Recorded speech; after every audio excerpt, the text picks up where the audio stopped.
नमस्ते माझ्या मित्रांनो, पुनश्च तुम्हाला तुमच्या सर्वांचं रेड्डीज अकॅडमी ह्या चॅनलमध्ये मनापासून स्वागत आहे. स्क्वेअर रूट वर्गमूळ हा धडा आपला चालू आहे. त्यामध्ये आपलं त्याचे तुम्हाला सुरुवातीला सांगितलं आहे त्याचे दोन प्रकार आहेत. एक फॅक्टराइज मेथड आणि दुसरं डिव्हिजन मेथड. फॅक्टराइज मेथड ह्याचे आपण काही गणिते सॉल्व केलेले आहेत आणि काही गणिते हे तुम्हाला सोडवायला पण दिलेत. बऱ्याच विद्यार्थ्यांचं मला रिस्पॉन्स आलेला आहे की त्यांनी त्यांची गणितं सोडवून मला दाखवलेले आहेत. आणि आज आपण त्याच्या पुढचा जो प्रकार आहे डिव्हिजन मेथड, तो डिव्हिजन मेथड म्हणजे त्याला भागाकार पद्धत असं आपण म्हणतात. त्या भागाकार पद्धतीचं आपण त्याचे काही गणितं आपण सॉल्व करूयात. आणि भागाकार पद्धत ही जी आहे त्याला युनिव्हर्सल मेथड असं म्हणतात. अवयव पद्धतीने काही विशिष्ट काही ठराविक संख्यांचेच वर्गमूळ हे पाडले जातात, म्हणजे वर्गमूळ हे निघतं. परंतु अशा सर्वच संख्या ज्यांचे अवयव पद्धतीनेही उत्तर काढता येतात आणि ज्यांचे अवयव पद्धतीने उत्तर काढता येत नाहीत, अशा सर्व संख्यांचं वर्गमूळ स्क्वेअर रूट हे डिव्हिजन मेथड ह्या पद्धतीने काढता येतात. या आपण चालू करूयात. Square route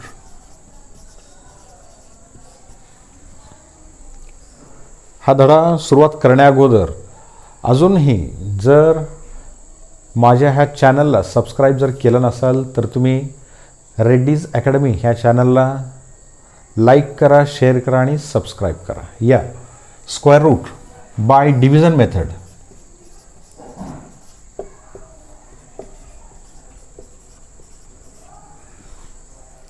square root by division method. आता पहा, ह्याच्यात काही मी तुम्हाला काही थंब रूल्स सांगतो. मी संख्या नंबर्स हे जे असतात ती एकपेक्षा मोठी असते किंवा एकपेक्षा लहान असते. आता एकपेक्षा मोठी संख्या म्हणजेच आपल्याला माहिती आहे कोणती संख्या असते, पण एकपेक्षा लहान म्हणजे काय, 0 पॉईंट इथं असते. उदाहरणार्थ ओके, आता इथे पण पहा 4 7 478. 478 ही एकपेक्षा मोठी संख्या आहे आणि 0.974 ही छोटी संख्या आहे. ओके, ह्यात पहा तुम्हाला लक्षात येईल. आता 478 आणि 0.974 ह्या अशा संख्या आहेत की ज्यांचे अवयव हे पडत नाहीत. मग अशा संख्यांचं वर्गमूळ हे जे आहे ते भागाकार पद्धत किंवा डिव्हिजन मेथड ह्याच्याने सोडवता येतं. कशा पद्धतीने सोडवतात पहा. एकपेक्षा मोठी जर संख्या असेल, आता 478 पॉईंट समजा हे 67 आहे. 478.67 ह्याचं वर्गमूळ काढायचं आपल्याला. ओके, आता ह्याच्यामध्ये दशांश चिन्हापासून उजवीकडून डावीकडे 2-2 अंकांचा ग्रुप करायचा. पहिला ग्रुप मिळाला 78चा आणि नंतरचा ग्रुप मिळाला 4चा. लक्षात ठेवा, हे 2-2 अंकांचं ग्रुप करायचं म्हणजे दशांश चिन्ह इथं आहे. दशांश चिन्हापासून 2-2 अंकांचं ग्रुप करायचा. हा लक्षात ठेवा. हे रूल कशासाठी ते नंतर सांगतो मी तुम्हाला. आणि जेव्हा संख्या एकपेक्षा लहान असते तेव्हा दशांश चिन्ह इथं आहे. दशांश चिन्हापासून 2-2 अंकांचं ग्रुप करा. पहिला ग्रुप हा 97चा. इथं मी लिहितो, हे दशांश चिन्ह आहे. इथून डावीकडून उजवीकडे संख्या एकपेक्षा मोठी असेल तर दशांश चिन्हाच्या उजवीकडून डावीकडे 2-2 अंकांचं ग्रुप करा. इथं तुम्हाला दिसतं पहिला ग्रुप 78चा, नंतर हा 4चा. संख्या ही जेव्हा एकपेक्षा लहान असते तेव्हा दशांश चिन्हापासून 2 अंक आणि सुरुवातीचेच 2 अंक घ्या ते ग्रुप पाडण्यासाठी. आता हे कशासाठी ग्रुप पाडायचे ते आता तुमच्या लक्षात येईल. आता एक गणित घेऊया आपण.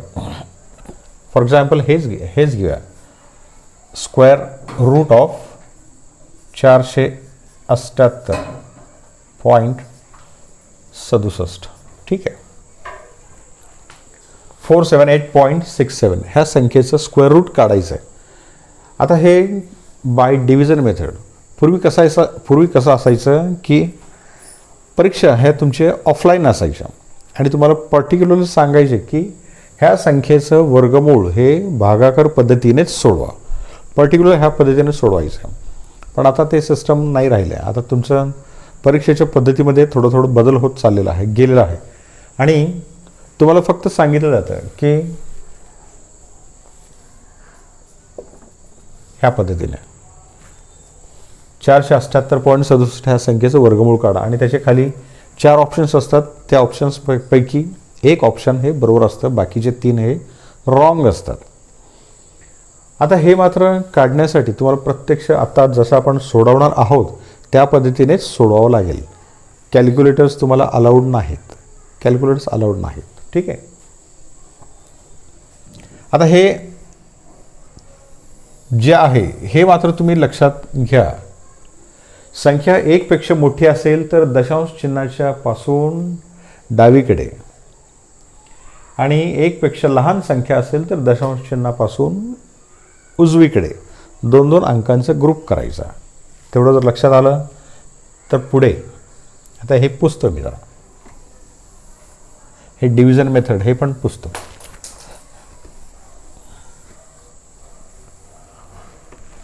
थोडं ह्यामध्ये कॅल्क्युलेशनचा भाग आहे पण ते इझी आहे, काळजी करू नका. 478.67. आता सांगितले तुम्हाला की ही जी संख्या आहे ती 1 पेक्षा मोठी आहे आणि मोठी असेल तर ह्याच्यात पूर्णांक संख्या पहा. पूर्णांक संख्या 478 ही पूर्णांक संख्या आहे आणि 67 हे अपूर्णांक संख्या आहे. आता इथून ह्या दशांश चिन्हापासून 2-2 अंकांचे ग्रुप उजवीकडून डावीकडे. आता ह्याला रेफरन्स लाईन म्हणा तुम्ही किंवा काही पण म्हणा. ह्या रेफरन्स लाईन शक्यतो ह्याला रेफरन्स लाईन म्हणतात. ह्या रेफरन्स लाईनच्या जवळचा ग्रुप 2 अंकांचा ग्रुप. आता 2 अंक नाही मिळाले, ठीक आहे, काय हरकत नाही. 1 अंक मिळाला, चांगली गोष्ट आहे. जे असेल ते असेल. कमीत कमी 1, जास्तीत जास्त 2 अंक तुम्हाला मिळतील ह्या रेफरन्स लाईनच्या जवळचा. आता पहा, वर्गमूळ काढायचं, स्क्वेअर रूट काढायचं आहे. 4 ही वर्गसंख्या आहे का चेक करा. 4 ही वर्गसंख्या आहे का चेक करा. 4 ही वर्गसंख्या आहेच आहे. 2 ह्या संख्येचं वर्गसंख्या आहे. आता समजा इथे 4च्या ठिकाणी 5 आहे, मग 5 ही वर्गसंख्या आहे का नाही. मग 5च्या जवळपासची वर्गसंख्या देखील 4 आहे. ओके. वर्गसंख्या चेक करण्यासाठी समजा फक्त इथे 47च आहे उदाहरणार्थ, किंवा 78च आहे, 78.67 आहे.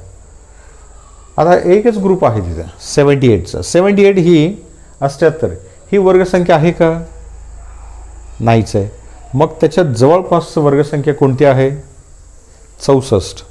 64 हे कोणत्या संख्येचं आहे 8 ह्या संख्येचं. ओके. हे चेक करण्यासाठीच हे ग्रुप करायचे असतात. आता 4 ही 2 ह्या संख्येचं वर्ग आहे. मी इथं 3 ठिकाणी लिहिलं.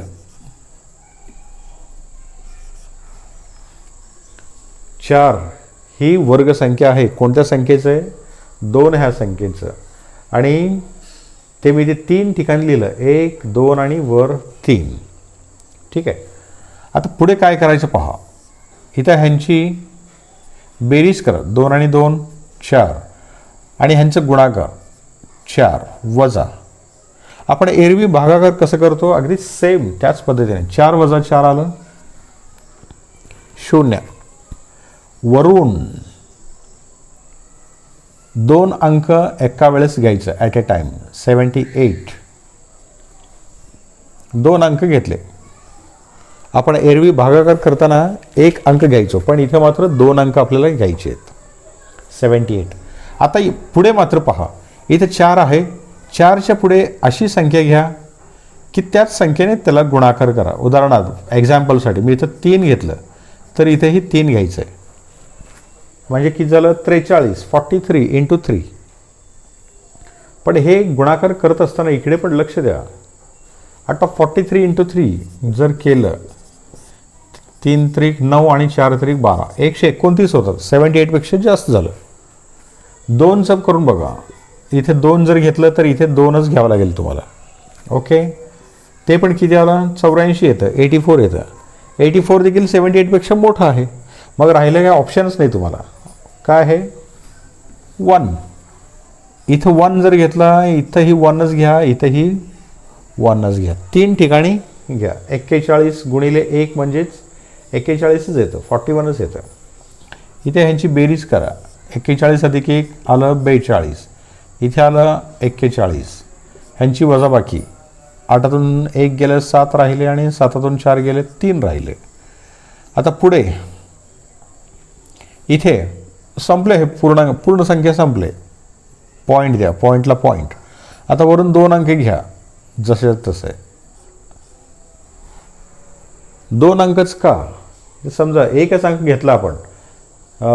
फॉर एक्झाम्पल 7 घेतलाच नाही आपण, फक्त 6 घेतला आणि इथे नुसतं 1 जरी लिहिलं आपण तरी हे 376पेक्षा हे जास्त होणार आहे.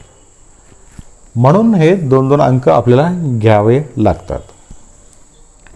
आता 37, 67 ही संख्या आहे.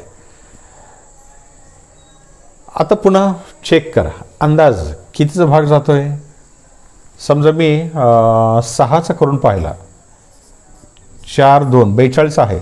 इथे 6 लिहिलं, खाली देखील 6नेच गुणाकार करावा लागेल. 6, 6, 36 आहे. हातचे 3, 6 2 12 आणि 3 15, हातचे 1, 6 24 आणि 1 25. अजून बरंचसं अंतर आहे. 8चं पहा, 4, 2 आहे 8, 8, 8 8 64 आहे. 6 8 2 आहे 16 आणि 6 22, 4 8 32 आणि 2 34. 9चं पहा, 4 8 आणि 9 9, 9 9 81, 8 9 2 18 8 26, 9 4 36 आणि 2 38. हे पुढे जातं म्हणजे तुमचं किती येतं 8 येतं. म्हणून इथे 8 लिहा, इथे 8 लिहा आणि इथेही 8 लिहा. यांची बेरीज आलं 436 वजा 34 24, 34 24. ओके, आता 7तून 4 गेले, हे 3 राहिले. 4तून 2 गेले, 6तून 2 गेले 4 राहिले. 7तून 4 गेले 3 राहिले. हे 0. पॉईंटच्या पुढे कमीत कमी 2 अंक यायला पाहिजे आपल्याला. आता पुन्हा नियमानुसार 2 अंक असतील तर घ्या, नसेल तर 2 शून्य घ्या. इथे अंक सर्व संपलेत म्हणून 2 शून्य घेतले आपण.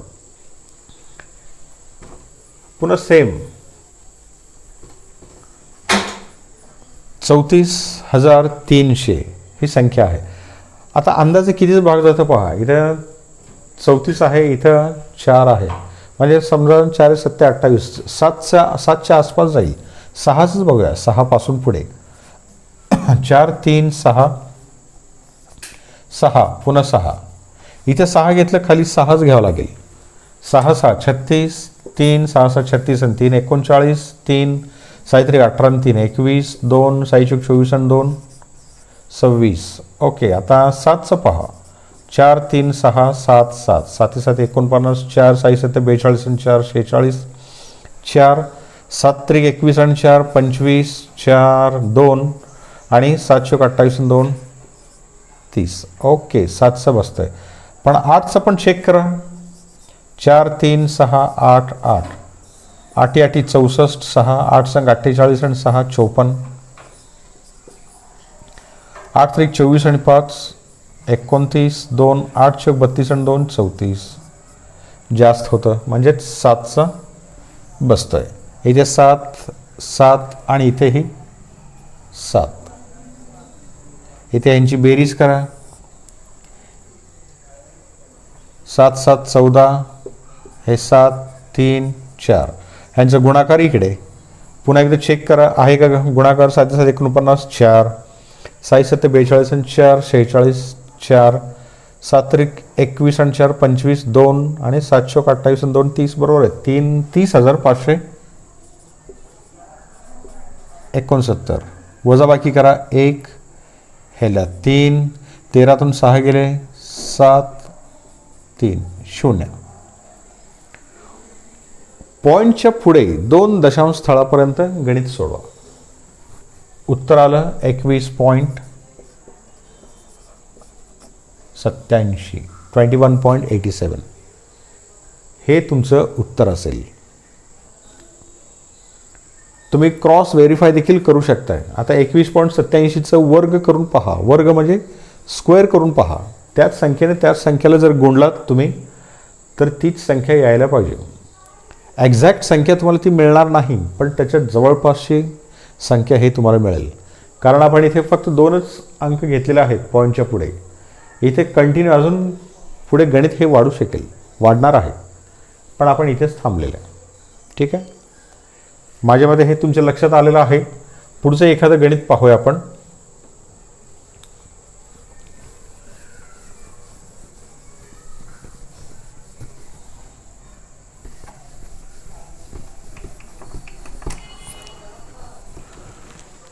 पुढचं एक गणित आपण चेक करूया.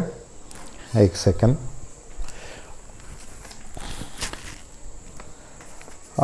इथे 47 43.8 47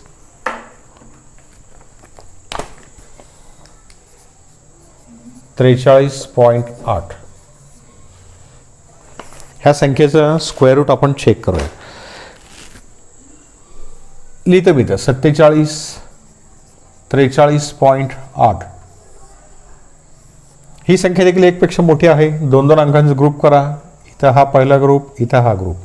ह्या रेफरन्स लाईनच्या जवळचा ग्रुप कोणता आहे? 47. 47 ही वर्गसंख्या आहे का? नाही. मग त्याच्या जवळचा वर्गसंख्या कोणता आहे? 36. कोणत्या संख्येचं आहे? 6 आणि इथेही 6. इथे ह्यांची बेरीज किती आले? 12. इथं आलं आहे 36. मायनस करा. 7तून 6 गेले 1 आणि हे 1. वरून 2 अंक घ्या, आहेत 43. पुन्हा ह्यांचं गुणाकार कसं करणार? अंदाजे पहा. 12 आहे. 5चं पहा 125. इथं 5 घेतलं 5 घेतलं. 5 25 2 5 2 10 2 12 1 6.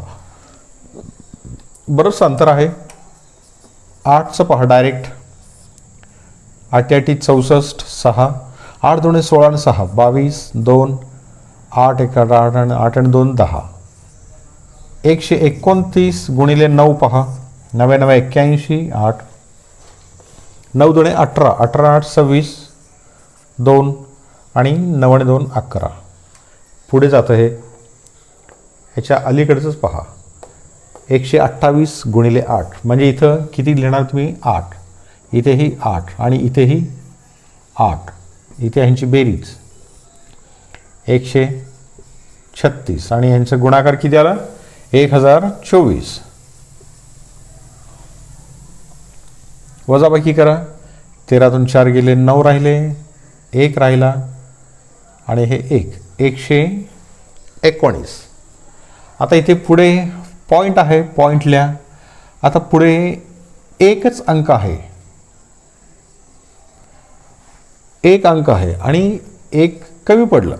1 0 द्या. ओके.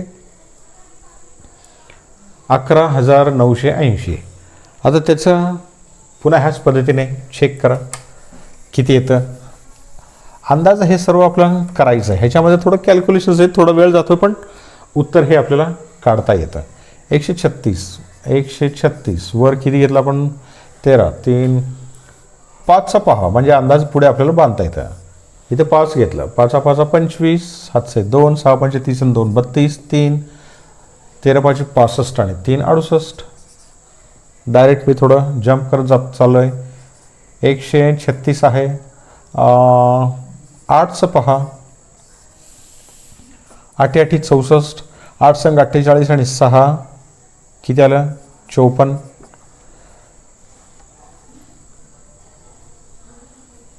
8 3 24, 24 आणि 5 29, 2 आणि 8. ओके, 10,944 हेच बसतं. ह्याच्या पुढे हजाराच्या पटीने फरक पडते, त्यामुळे पुढे ही संख्या बसणार नाही. इथे 8च, इथे ही 8, इथे 8, 1 3 7 6 बेरीज हां वजा 10 9 44. ह्याचे गुणाकार एकदा चेक करून पहा पुन्हा एकदा. 8 8 64 6, 8 संग 48 आणि 6 54, 5 8 3 24 आणि 5 29, 2 8 1 8 आणि 2 10, 10,944 बरोबर आहे. ह्यांची वजाबाकी चेक करा. 6 8 5 गेले 3, हे 0, हे 1, हे 0, 1036. अजून एक अंक पुढे जावा. आता 1376 आहे. 1376च्या पुढे एक अंक आपल्याला जावं लागेल. इथे 2 0 घ्या. 1376 आहे. 4चं पहा, 4चं मी घेतोय. 4 चौक 16, 6 चौक 24 आणि 25, 2 7 चौक 28 आणि 2 30, 13 चौक 52 आणि 3 55. अजून बरंचसं फरक आहे. डायरेक्ट 8चं घेऊन पहा. 13 7 6 8 8, 8 8 64, 6 8 संग 48 आणि 6 54, 7 8 56 आणि 5 61 आणि 8 3 24, 24 आणि 6 30, 3 आणि 8 1 8, 8 आणि 3 11. पुढे जातं. 8चं घेतलं की पुढे जातं. 11,144 होतं. मग ह्याचा 7चंच बसतं. 7चं बसतं. मग हे 7चं किती येते पहा. 1376 आहे. वर 7 घेतलं, खाली पण 7 घेतलं. 7 7 49, 4 6 7 42 आणि 4 46, 704, 7 7 49 आणि 4 49 आणि 4 53, 705 आणि 3 7 21 आणि 5 26, 702 आणि 9 7 आणि 2 9 7. इथे 7 लिहिलं, इथेही 7 लिहिलं, इथेही 7 लिहिलं. इथे ह्यांची बेरीज 7 आणि 7 14, 1 7 हे 7 हे 13 आणि ह्यांचं 96 369, 96 369. 1 7 म्हणजे 3, हे 2, 13तून 6 गेले 7, हे 0. उत्तर आलं 68.87.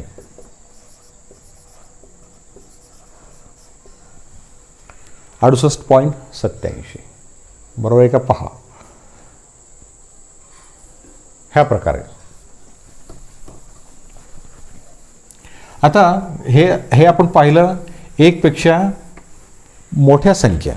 पण आता एक पेक्षा लहान संख्या ज्या आहेत, एक पेक्षा लहान संख्या त्यांच्या देखील आपण चेक करूयात की उत्तर काय येतात. हां, काही गणित एक गणित आपण घेऊया. 0.826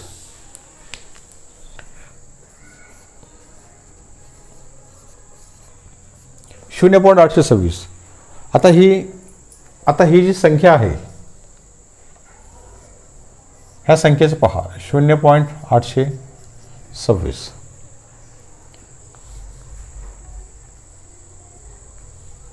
आता ही संख्या एक पेक्षा लहान आहे. ग्रुप पाडताना डावीकडून दशांश चिन्हाच्या डावीकडून, माझ्या डावीकडून उजवीकडे पहिला ग्रुप हा 2 अंकांचा म्हणजे 82 हे मिळालं. आता 82 ही वर्गसंख्या आहे का? आहे का? नाही. पण त्याची जवळपास वर्गसंख्या आहे आपल्याला माहिती आहे 81. पॉईंटला पॉईंट द्या. 9 आहे इथं, 81 इथे 9, इथे 9. आपण सांगितलं तुम्हाला 1 2 3 ठिकाणी लिहिलं मी 9, 1 2 आणि वर 3, हे 9 आहे. हां, 81, इथे 9 आणि 9 18, इथं 1 राहिला, वर एक अंक आहे 6 आणि अजून एक शून्य घ्या, 160 झालं. ठीक आहे. आता इथे पहा 18 आहे, इथं पुढे 1 जरी लिहिलं तरी ह्यापेक्षा मोठी संख्या आहे, 160 पेक्षा ही संख्या मोठी असणार आहे, म्हणून इथे शून्य द्या. शून्याने गुणा, 180 गुणिले शून्य म्हणजेच किती राहणार आहे, शून्यच. बेरीज 180 अधिक शून्य म्हणजेच 180 आणि 160 मधून शून्य गेलं म्हणजे 160च, वर इथे शून्य आलं. ठीक आहे. आता पुढे 2 शून्य घ्या, इथे काहीच नाही म्हणताना आपण नियमानुसार 2 शून्य आपण घेतोच. ठीक आहे. आता हे कितीच भाग बसतोय पहा, 180 आहे, अंदाजे पहा 7चं घेऊन पहा, इथे 7 घेतलं, खाली पण 7 लिहिलं, 7 7 49, शून्य असल्यामुळे डायरेक्ट लिहिलं, 8 7 56, 5 7 आणि 5 12, बरंच अंतर आहे. 8चं पहा, 180 8, 8 8 64 आणि 8 8 64, 6 8 आणि 6 14 आहे. 9चं येते का पाठ चेक करा, 180 9 9, 9 9 81, 9 8 72, 7 9 आणि 7 16, 16 281, पुढे जातं म्हणजेच 8चंच बसतं.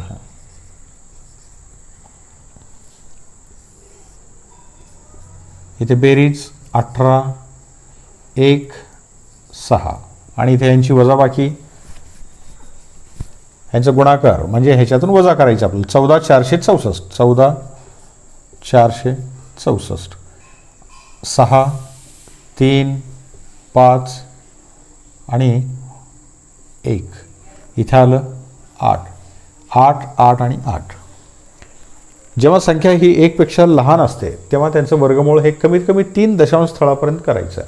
डेसिमल पॉईंटच्या पुढे मिनिमम 3 डिजिट्स, म्हणून 0.826 ह्याचं उत्तर किती आलं, 0.908. समजलं का? हे अतिशय साधा आणि सोपे हे गणित असतात, घाबरून जायचं कारण नाही. जाता जाता फक्त एक शेवटचं अजून एक गणित चेक करूया, अशाच प्रकारचं आहे,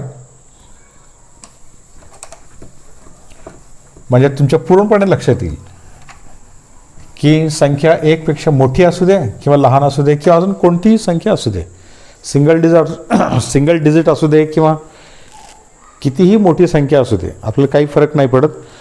या आपण अशीच एक संख्या पुन्हा एकदा घेऊया की जी संख्या ही 1 पेक्षा लहान आहे आणि त्या संख्येचं वर्गमूळ आपण काढूया. फॉर एक्झाम्पल 0.502 ह्या संख्येचं आपण वर्गमूळ काढून चेक करूया. पहा 0.502. आता ही संख्या 1 पेक्षा लहान आहे 0.502 आणि तुम्हाला माहिती आहे, सांगितलं आहे की जेव्हा संख्या ही 1 पेक्षा लहान असते तेव्हा दशांश चिन्हापासून उजवीकडे 2 अंकांचा ग्रुप करा. म्हणजे पहिला ग्रुप हा 50चा मिळाला. 0 पॉईंट वर देऊन टाकला आपण. 50 ही वर्गसंख्या आहे का चेक करा, नसेल तर त्याच्या जवळपासची वर्गसंख्या कोणती आहे, 49 49 कितीची आहे, 7च आहे, माहिती आहे आपल्याला. 3 ठिकाणी हे 7 आपण लिहिणार.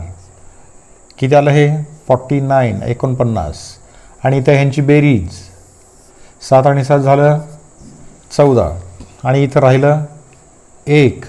आता आपण नियमानुसार वरून 2 अंक घेतो आपण, त्यापैकी 1 अंक इथं आहेच आहे आणि 0 120 झालं. 2 अंक आपण घेतले. आता इथे 1 जरी लिहिलं तरी हे 120 पेक्षा 141 हे मोठं होणार आहे. म्हणून आपण काय करू, इथे 0ने गुणाकार करायचं. इथे 0 घेतलं, इथेही 0 घेतलं. 140 अधिक 0 म्हणजेच 140च, आणि इथे 0 0 0 वजा 120च राहणार आहे. ठीक आहे. आता पुढे 2 शून्य घेणार आपण नियमानुसार. आता इथे जेव्हा आपण 2 शून्य घेतो, हे जवळपास अशाच प्रकारे आपण चेक करणार आहे. पण माझा एक अंदाज मी तुम्हाला सांगतो की 7 ते 9 पर्यंत ह्याच्यामध्ये बसू शकेल. आता आपण 7चं बघूया.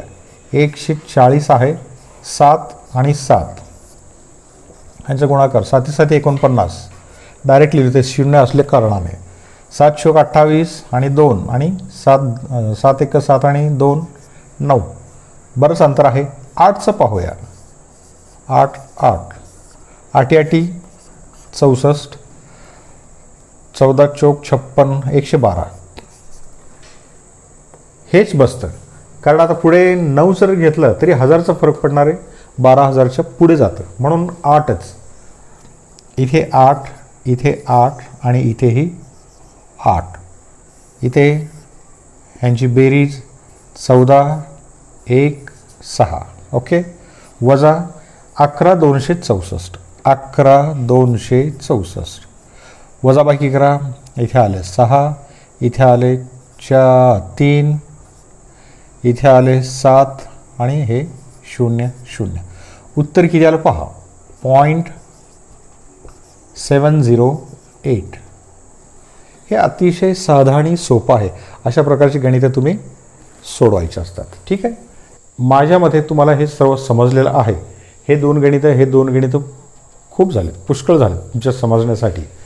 जर तुम्हाला अजून ह्याच्यामध्ये काही शंका असेल तर खाली कमेंट बॉक्स आहे, त्या कमेंट बॉक्समध्ये तुम्ही तुमचे कमेंट्स हे देऊ शकताय. तुम्हाला काय म्हणायचं ते, काही प्रश्न असतील, काही संख्या असतील की ज्या संख्यांचं वर्गमूळ काढण्यासाठी तुम्हाला अवघड जात असेल, प्रयत्न करा आणि मला विचारा. नाही समजलं तर मी केव्हाही तुमच्या प्रश्नांचं उत्तर हे देण्यासाठी मी तयार आहे. आणि जर अजूनपर्यंत जर माझ्या ह्या रेड्डीज अकॅडमी ह्या चॅनलला सबस्क्राईब जर केलं नसेल तर आत्ताच लाईक करा, शेअर करा आणि सबस्क्राईब करा. आणि जे बेल आयकॉन आहे ते दाबण्यासाठी विसरू नका. काळजी घ्या, सुरक्षित राहा, सुरक्षित आपल्या आजूबाजूच्या लोकांना देखील सुरक्षित ठेवा. थँक्यू. धन्यवाद.